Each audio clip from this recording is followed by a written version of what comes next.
Spring, Stories of Stolen Childhood. Lost spring ये कहानियाँ हैं चुराए हुए बचपन की, मतलब उन बच्चों की कहानियाँ हैं जो अपने बचपन को अच्छे से जी नहीं पाते। अबाउट द ऑथर अनीस जंग 1944 was born in Rourkela and spent her childhood and adolescence in Hyderabad. Anees जंग जो थी वो रूरकेला में पैदा हुई और उसने अपना बचपन और अपना जो एडोलेसेंट पीरियड होता है, जो नवयुवक का पीरियड होता है, वो उसने हैदराबाद में बिताया। She received her education in Hyderabad and in the United States of America. उसने अपनी पढ़ाई हैदराबाद और यूनाइटेड स्टेट ऑफ अमेरिका में पूरी की। Her parents were both writers.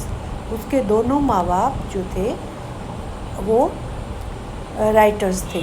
Anees जंग began her career as a writer in India. Anees जंग ने अपना कैरियर जो है एक राइटर की तरह शुरू किया भारत में। She had been an editor and columnist for major newspaper in India and abroad. वो एक संपादक थी और एक कॉलम लिखने वाली थी मेजर न्यूज़ पेपर्स में भारत में और विदेश में। And has authored several books, और उसने लिखी बहुत सारी किताबें। The following is an excerpt from her book titled Lost Spring. और जो नीचे ये चैप्टर है ये उसकी किताब का एक हिस्सा है जिस किताब का नाम है Lost Spring, stories of stolen childhood. Here she analyses the grinding poverty and tradition which condemn these children to a life of exploitation. यहाँ पर वो विश्लेषण करती है उस पीस देने वाली गरीबी का और उन रिवाजों का जो कि इन बच्चों की ज़िंदगी को एक अत्याचार की ज़िंदगी में तिरस्कृत कर देती है। खोया हुआ बसंत, चुराए हुए बचपन की कहानियाँ। लेखिका के बारे में अनीस जंग का जन्म राउरकेला में हुआ था और उन्होंने अपना बचपन और किशोरावस्था हैदराबाद में बिताई। उन्होंने अपनी शिक्षा हैदराबाद और संयुक्त राज्य अमेरिका में प्राप्त की। उनके माता पिता दोनों लेखक थे। अनीस जंग ने भारत में एक लेखिका के रूप में अपना कैरियर शुरू किया। वे भारत और विदेशों के प्रमुख समाचार पत्रों की संपादक और स्तंभकार रही हैं और उन्होंने कई किताबें लिखी हैं। निम्नलिखित उनकी पुस्तक खोया हुआ बसंत, चुराए हुए बचपन की कहानियाँ का अंश है।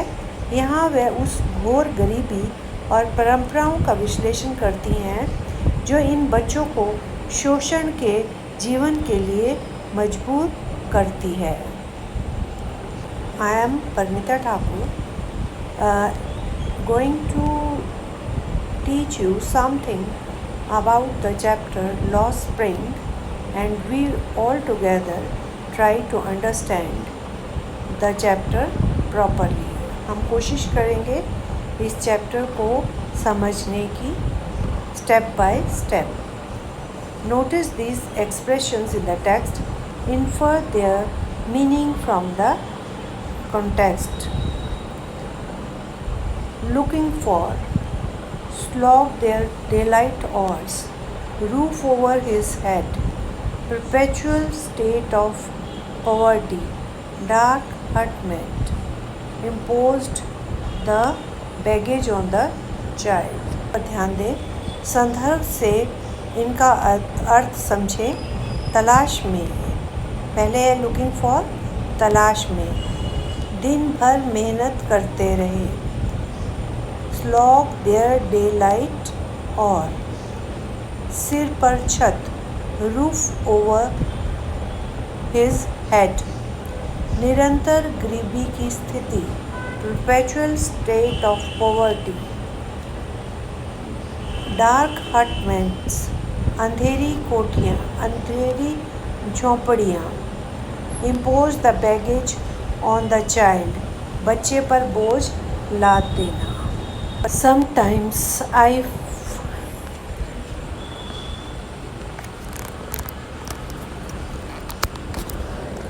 Sometimes I find a rupee in the garbage कभी कभी मुझे 1 रुपया मिल जाता है कूड़े में Why do you do this?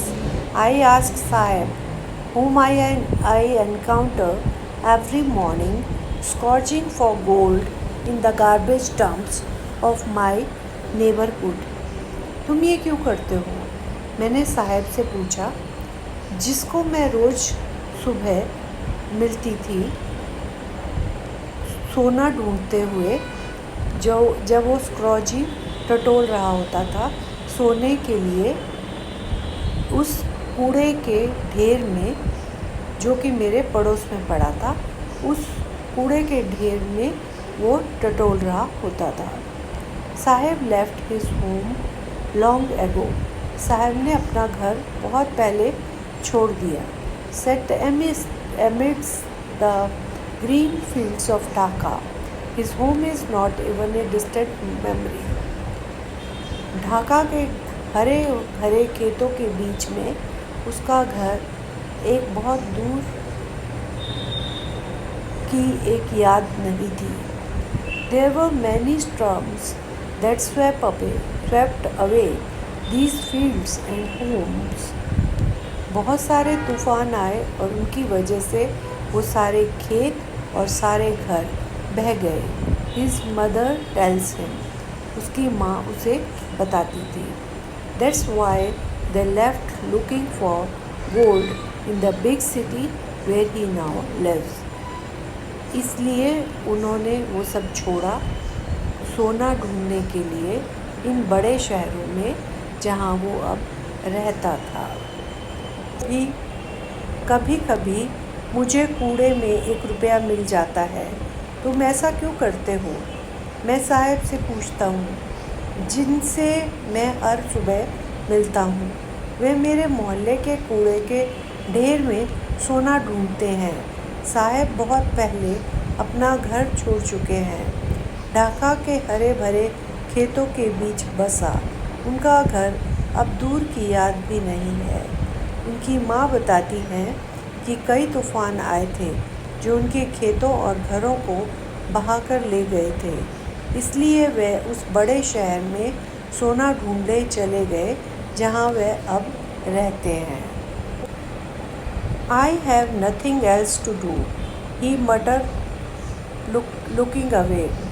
मेरे पास और कुछ करने के लिए नहीं है वो बड़बड़ाता किसी और तरफ देखते हुए Go to school, I say glibly, realizing immediately how hollow the advice must sound. School जाओ मैंने थोड़ा झिझकते हुए कहा महसूस करते हुए एकदम कि कितनी खोखली थी मेरी वो सलाह There is no school in my neighborhood. When they build one, I will go. मेरे पड़ोस में कोई स्कूल नहीं है जब वो बनाएंगे तो मैं जाऊंगा If I start a school, will you come? I asked half joking. अगर मैं एक स्कूल शुरू करता हूँ तो क्या तुम आओगे मैंने पूछा आधा हंसते हुए आधा मजाक करते हुए मेरे पास करने को कुछ नहीं है वह दूसरी तरफ देखते हुए बुदबुदाता है स्कूल जाओ मैं सहजता से कहता हूँ और तुरंत समझ जाता हूँ कि ये सलाह कितनी खोखली लग रही होगी मेरे मोहल्ले में कोई स्कूल नहीं है जब वे एक स्कूल बनाएंगे तो मैं चला जाऊँगा अगर मैं स्कूल खोलूँ तो क्या तुम आओगे मैं मजाक में पूछता हूँ